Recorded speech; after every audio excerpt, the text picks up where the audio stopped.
have those so many. You got Russia, you got different kind of white people. Now, if you go to America, you see the difference of red Indians. The red Indians, they're very deep colored red. The skin color is quite very strong colored red. They have their own eyesight. They are very hairy looking. If you go to India, there's another category of people. You go further on to Indonesia, you have that. You go to Arab, you have that. So there are different kinds of people. It could be that we are all associated and linked to some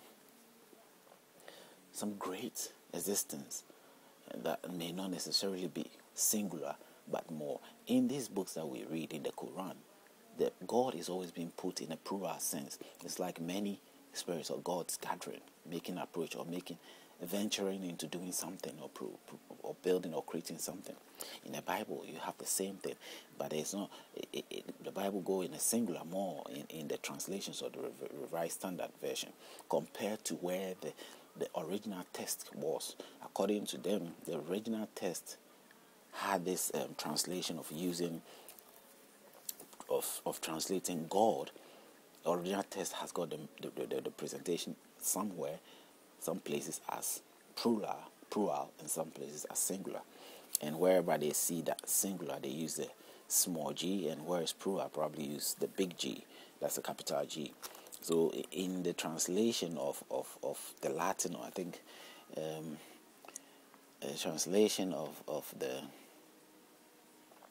the Bible from the original text, that's the Greek words. That's God somehow was in the Greek word. They normally have the translation of God as Hotio.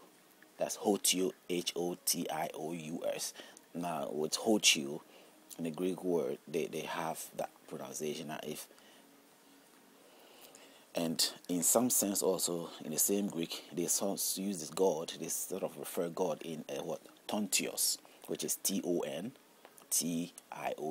Tontios. Now, in these two translations, from what I learned or I gathered, it's like the one will be used as a capital, as the God, the main God, of the great God or the ultimate God, and one is used as a small g, as small gods. There are small gods. We've lived with spirit all our life. In all generations, there has always been spiritual and evil things which happen in all sense. They all have some sort of relations in some way, in the sense of those who are in possession of it or using those means.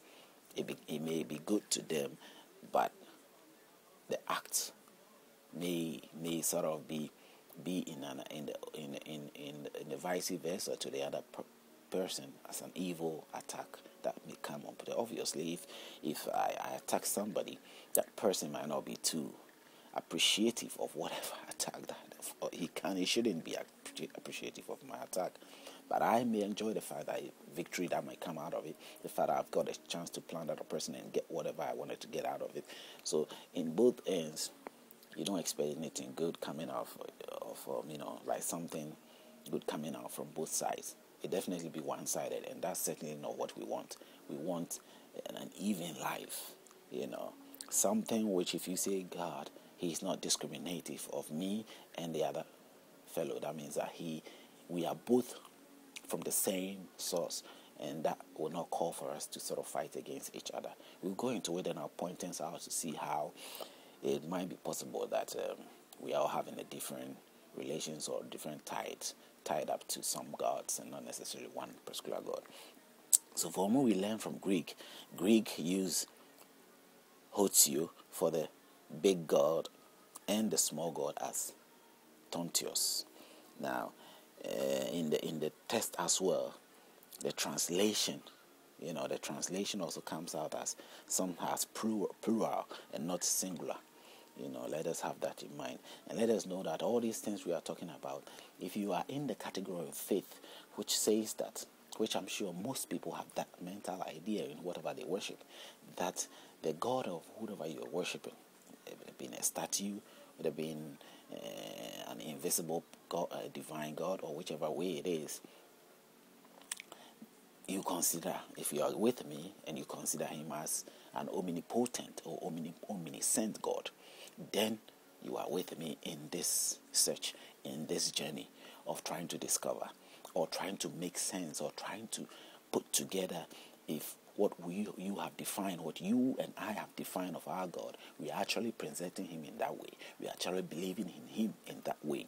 We are actually embracing his ideals in that way, in that manner, not something else, not trying to make up something to sort of supplement his true identity that we sort of recommend that he is. That is what this whole thing is about. So I hope if you are along that line of faith, of having on the back of your mind always in our discussion, in listening to me, have it in your back of your mind that we're talking about a God who is omniscient, omnipotent, a God who is what? Provider. He gives and he gives everything for us. A God who is all powerful, a God who is all knowing. He knows the past, he knows the future. A God who is all powerful. He has no limitations to his power.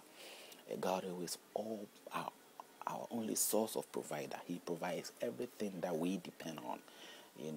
And if you have this in mind, and these are the definitions I've given to the names I have called that you should have in mind: omnipotent and omniscient, and God provider. In the Christian says it's called God Jehovah Jireh or something. But at the end of the day, God provider.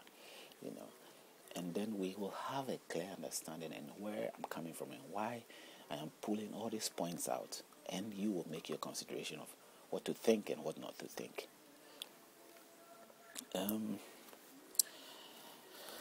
As I said, even if there isn't a God, that shouldn't give you the liberty. These discussions or this video should not give you the sense of thinking that you have the liberty. You do have a liberty. You should have a liberty. You should have the freedom to be what you want to be. But you should also have the sense of responsibility towards yourself and your other fellow in the general sense, in a general sense of approach. Now, what am I trying to say here? The fact that God does not exist, the fact that your father does not exist, does not mean that you do not possess the common sense anymore to realize that this is bad or this is evil, or to know that there are certain things that you may be done to you that you may not like. And in that sense, that also may happen to the next fellow. It doesn't also tells you that you must just go wayward and do anything that is beyond the acceptance of the society you are in, or you yourself can even be able to endure. I mean, there isn't room for us to waste anything. There's room for us to sort of embrace and make things right. So in that sense, if you have that knowledge in your mind, and then you always live your life in that self-control, adjustive manner, you are doing good to yourself, not to the next person. So in that regard, you wouldn't sort of do that mistake of taking things into your hands and becoming so violent or so discriminative, or let's say troubled, or let's say evil, and all that kind of thoughts, saying that, oh, there is no God, so I go ahead and do what I want. Others will say, I will steal, I will kill, I will do that. Now the acts that you take upon yourself, remember that in our whole human society, if you come to strike me, I will strike back.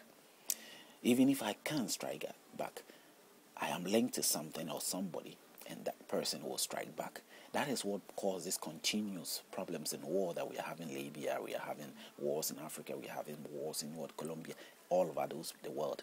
These are one of the things that cause these things to happen. That's what I think.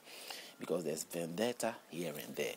It may be an honest thing that you did, that you try to revenge for the killing of your brother, or something that was done to somebody close to you.